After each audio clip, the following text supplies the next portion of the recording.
Hello, I'm the Movie Geek, and today I'm talking about a film that I watched quite a while ago, but has actually stayed with me since then.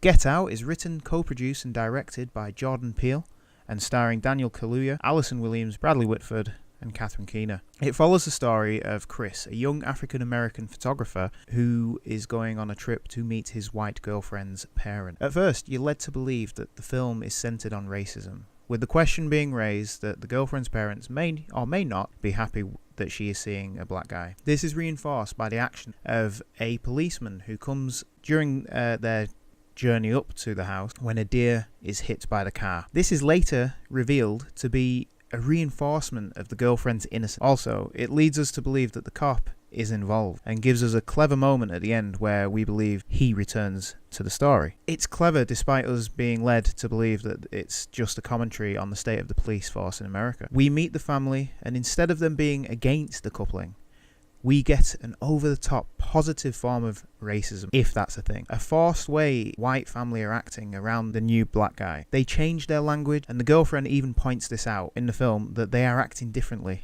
Again, to reinforce her innocence and to make us believe that she is seeing everything that he is. But she is a white liberal constantly policing anything that can be deemed racist for Chris. The family live in a secluded place and have a workforce who all seem to be black, but on the surface they don't seem to be harbouring any ill will towards Chris. But there are cracks that appear below the surface, and with every additional character there seems to be a fascination towards Chris. We, along with Chris, are led to believe that there is an overt racism to the Armitage family's treatment of him.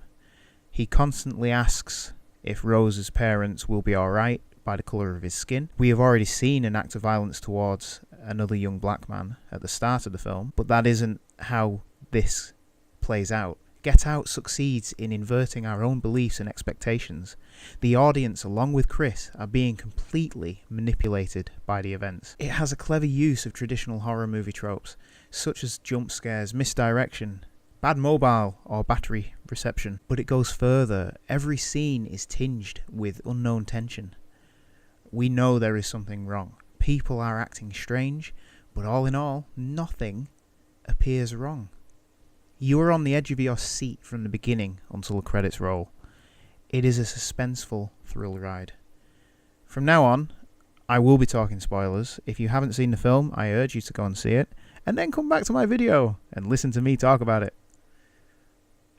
The tension is there, despite the Armitage family's apparent harmlessness. The scene around the table when the parents are literally interrogating him is great, because this could happen to anyone, no matter what skin colour is. Parents will be over-judgmental, and they will question their daughter's new boyfriend. We see Kaluuya accepting this as normal, and gritting his teeth just to get through it for Rose, played by Alison Williams. They seem to insist on Chris being hypnotised in a faux attempt to stop him from smoking because they don't like her seeing people smoke. And they mention that they would have voted Obama in for a third term. They are clearly going out of their way to make him comfortable and to show him that they have no problems with him. But in doing so, they're doing the complete opposite. Party guests arrive and they all seem fascinated by him. They ask him about whether he likes being an African American, and comment on how toned his arms are. It's like they're lining him up like a horse before a race. There is one character who seems to harbour some ill will toward Chris, and it comes across as though he has something to prove, or at least believes himself to be better than Chris. Rose's younger brother, Jeremy, played by Caleb Landry Jones, sits across from Chris, openly trying to intimidate him. He says that if Chris worked out more, he would become a beast due to his genetic advantages, and suggests that they wrestle. The whole of the Armitage family's home seems like a southern plantation, down to the black groundsman and the housemaid. When approached, they seem extremely distant and unapproachable, adding to the unease. Then the clincher, the twist. Whilst bearing his soul to Rose's mother, he explains how his mother had died. And using this, the mother, played by Catherine Keener, propels Chris into her self-titled sunken place, as she has hypnotised him and given him a trigger that will send him to the sunken place whenever she uses it. It's such a clever use of visuals and sound, muffling what he can hear and limiting what he can see. It looks great, it looks like he's drowning, and shows that despite losing complete control and seemingly floating away from consciousness, he is still completely aware of everything, which comes back twice further down the road. We then find chairs being laid out next to the gazebo, and when Chris is talking to Rose, we find guests bidding on something. And then it hits us. They are literally bidding on Chris. Again, our first thoughts are that they are modern slave owners, but it goes beyond this. And the constant fascination with Chris is because they want to be him. It's absolutely brilliant. We see the winner is a blind art dealer played by Stephen Root, who earlier remarked on Chris having a good eye for photography. We get to my favourite scene. Chris is captured, and the reveal that Rose is in on the whole thing. Chris is tied to a leather chair in front of a TV, and he's shown exactly what is going on.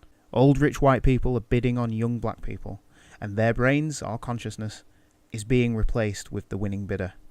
Chris is the next person to be changed. But one of the best visual moments I've seen for a while is when Chris is literally picking the cotton threads from the leather chair. Obviously, we know what this is referencing, and it is the only thing he can do to save his life, and in the end, it worked. Once out, he successfully kills the family, and the house begins to burn down. But then we get a final moment that makes us feel as though all is lost.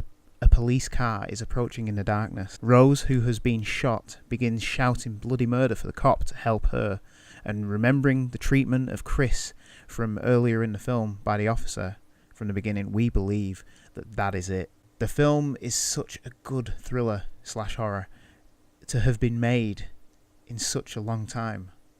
I'm not the best person when it comes to horror movies, as I jump at the most ridiculous jump scares, but this didn't have any of that. Instead, Get Out makes you feel the danger from the beginning. It puts you in the mindset that nowhere is safe. From the outset, a man is abducted from a street, not a city street, but a suburban street, brightly lit and enclosed with nice looking houses. But the man is taken and no one notices. There is no safety. Chris has been taken to a seemingly safe place, but it's surrounded with unspoken racism, a positive kind of racism, where the Armitage family don't hate Chris, but they admire him and envy him, but at the same time still believe he is lower than them. The audience is given the idea that this is just a typical type of racism, but that rug is pulled when we discover that all the other black people in the film, the final moments dip its feet into an escape movie that has action and gunfight, but it works, and with the potential threat that the police will believe he has gone into the Armitage's home and burned it down to the ground, it makes you believe it's going to end badly for Chris.